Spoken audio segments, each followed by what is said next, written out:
One of the most important reasons for this journey home was so that I could confront Imelda myself and ask her to account for her family's rule.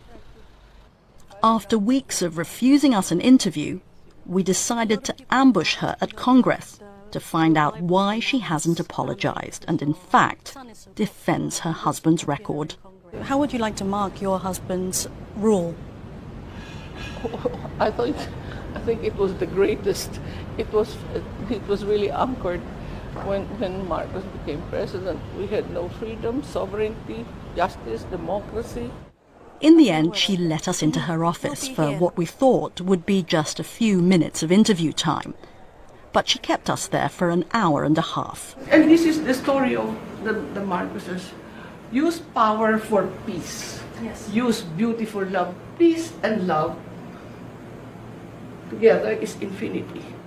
And this is forwarded by the greatest mathematician of the century, because he said this is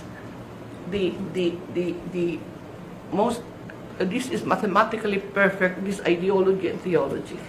There is a sense that she is slightly unhinged.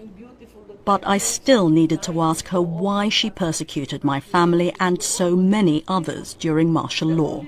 People have disappeared and not come back. No, there was a trial. Mrs. Marcos, what about my family? Remember, my mother wrote a book about your early childhood life, and you didn't have a good reaction to it at the beginning. I did not have any reaction because many of them was not true. My father was not impoverished.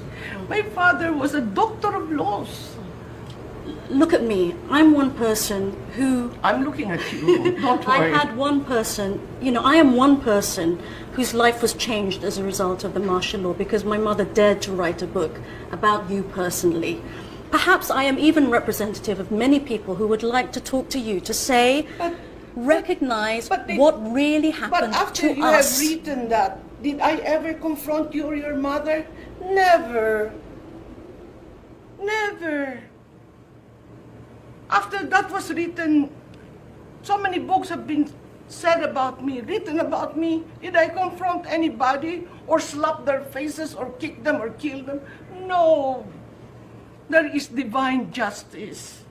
I am a believer. I don't even wish confidentially in my heart evil to those people who did us so much harm and pain. No. My mother showed me a picture of you meeting with Ninoy Aquino just a couple of months before his assassination. A month or two. Did you know anything about the assassination before it happened? No. And there was no reason. What for? And I like Ninoy. I knew even Ninoy before I met Marcos. But he's dead. He's dead under your rule, under the Marcos rule. May I ask you to look in your heart and look at the life that you have led? I'll look at God. I'll look straight at God. And he can strike me dead right now. Yeah, I'm telling you the truth. Marcos was a man of peace. He enriched himself, didn't he? How You were was enriching rich. yourselves. He was rich.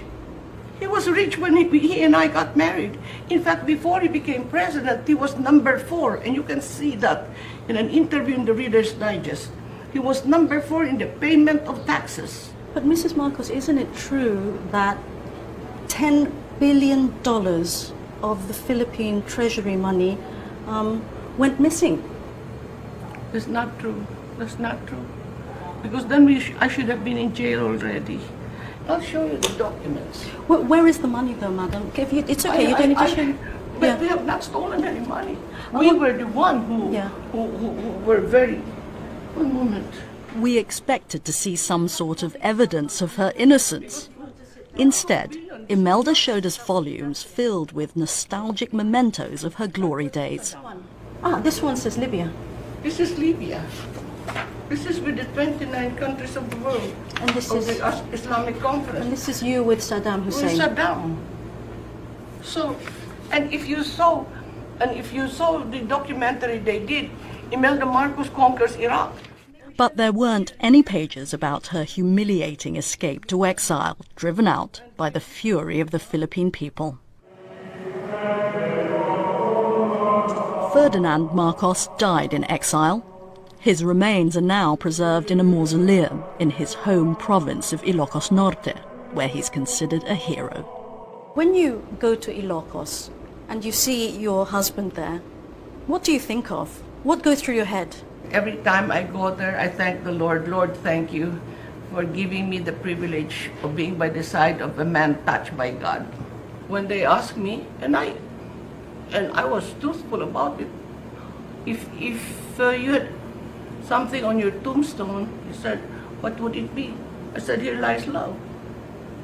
Because, it's funny.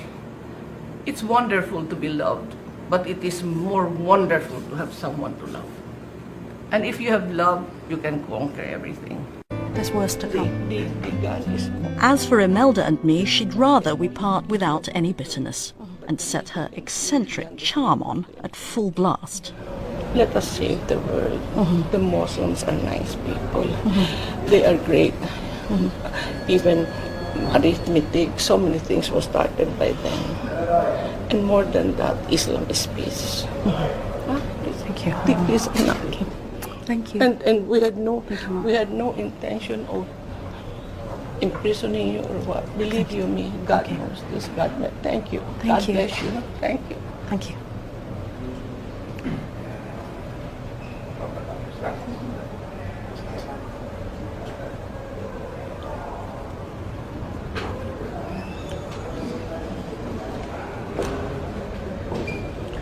Well, that went on for way longer than I expected it to, and I found myself feeling much sorrier for Mrs. Marcos than I had expected. I mean, there were moments when I was furious with her, for I think she truly believes the things that she said to us. Some of it was plainly nonsense. Some of it, I think, was a person towards the end of her life trying to make sense of it. Somebody who came from very specific circumstances. I must say I feel tired, a little exhausted. There were moments when I felt close to tears and even nauseous.